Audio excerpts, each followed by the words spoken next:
Ok, donc bienvenue à cette troisième vidéo, en fait dans la série sur la biochimie. Alors aujourd'hui, ce qu'on va parler, ça va être des lipides, dans le fond, les acides gras et les isoprénoïdes. Pour commencer, on va parler tout simplement des acides gras, leur unité de base.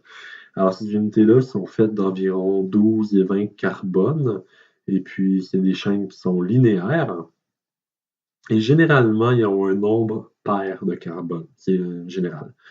Et puis, évidemment, c'est une chaîne là, qui est carboxylée, comme vous pouvez voir dans l'image de droite, et c'est une molécule amphipathique. Maintenant, les acides gras ils ont une manière particulière là, pour se faire identifier. En fait, il y a deux manières. Il y a la première que je vais vous montrer ici. Alors, tout ce qu'on fait, c'est qu'on va commencer à énumérer les carbones à partir du carbone hydroxylé. Là, j'ai un petit problème parce que j'ai complètement sauté ce carbone-là, mais je vais y revenir plus tard, c'est pas grave. Ce qui arrive, c'est qu'ici, on va mettre C pour le carbone, on va mettre 7, deux petits points. Le 3 représente le nombre de doubles liaisons. Là, je fais une erreur, fait que je vais le remplacer pour 18. Comme quoi, tout le monde fait des erreurs. Après ça, il y a une autre manière d'identifier, c'est de commencer de l'autre bord et jusqu'à temps qu'on croise un double lien. Et donc, ici, c'est la notation oméga. Donc, ici, c'est un acide gras oméga 3. Donc, voilà, jusqu'à temps qu'on croise un double lien.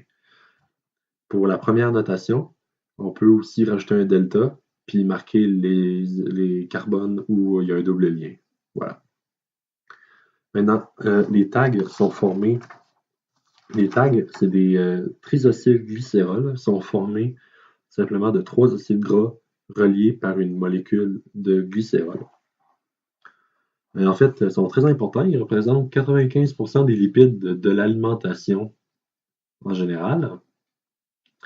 Et puis, ces molécules-là sont hydrophobes. Là, j'ai fait une erreur pour les tags. J'aurais donné une caractéristique de trop.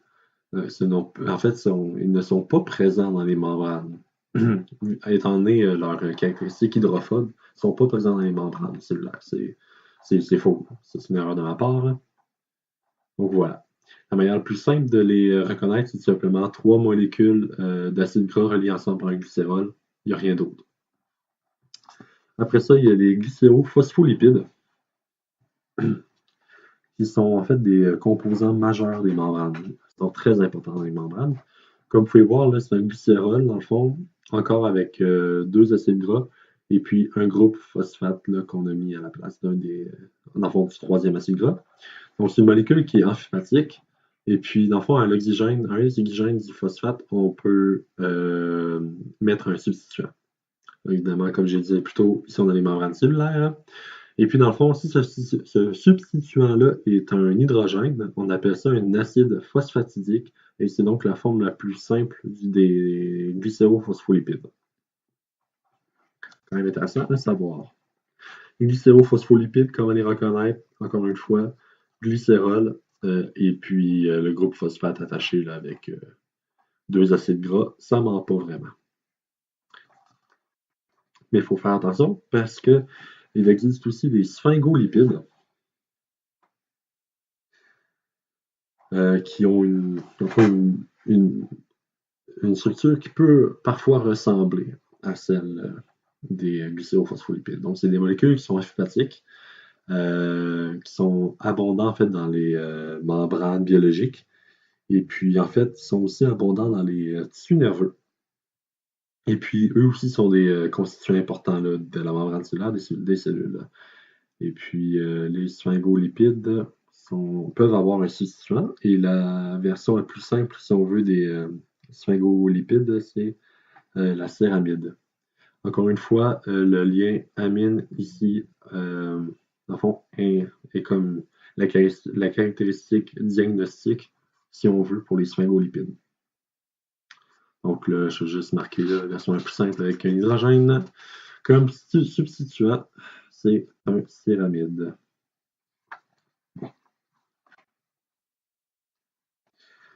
Après ça, on a les cérides, qui sont les composants des cires. Donc, ils sont hydrophobes, évidemment. Et puis, comme j'ai dit, là, je dois dire, c'est constituant des cires, comme celle des abeilles, cire aussi qu'on peut retrouver sur les feuilles des arbres, dans le fond, qui leur permet d'avoir une caractéristique hydrophobe. Ici, on a la formule générale. Alors, c'est simplement un alcool avec une longue chaîne hydrocarbonée, avec aussi là, avec un acide gras. La caractéristique diagnostique de ceux-là, c'est un ester. Dès que vous voyez un ester en deux grandes chaînes de carbone, c'est un stéride. Donc, ce sont assez faciles à identifier.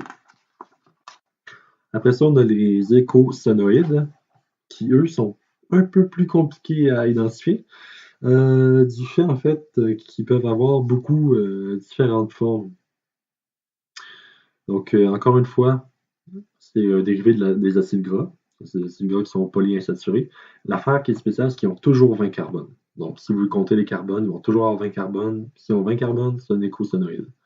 Et donc, la forme la plus simple, ou de base si on veut, là, c'est l'acide arachidonique. Ça ressemble un peu là, à arachide, c'est un autre truc. OK, donc maintenant, on va aller dans les dérivés des isopréniques.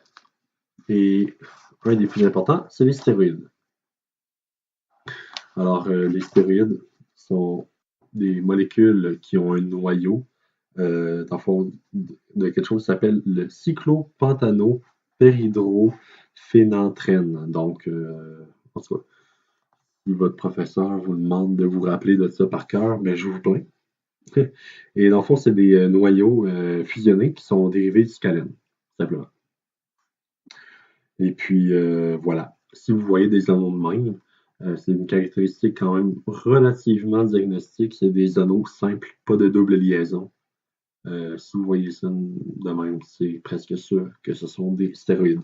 Les stéroïdes sont très importants. La vitamine D est un stéroïde. Et puis, les hormones stéroïdiennes ont quand même un rôle assez important là, au niveau des comportements sexuels secondaires. Donc, au niveau de la biologie, c'est très important. Ok, pour terminer, je vais tout simplement dire en fait que j'ai omis un des groupes, dans le fond, ça s'appelle les terpènes.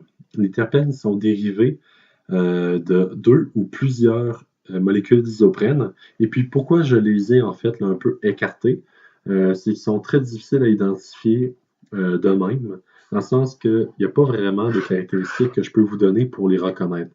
Le seul truc que je pourrais vous donner pour les reconnaître, ceux-là, c'est que si c'est aucun des groupes que j'ai nommés dans ma vidéo, donc ça, vous reconnaissez aucune des caractéristiques diagnostiques, si on veut, que je vous ai données, puis que ça ressemble vraiment à rien que vous avez déjà vu, très probablement que c'est des terpènes.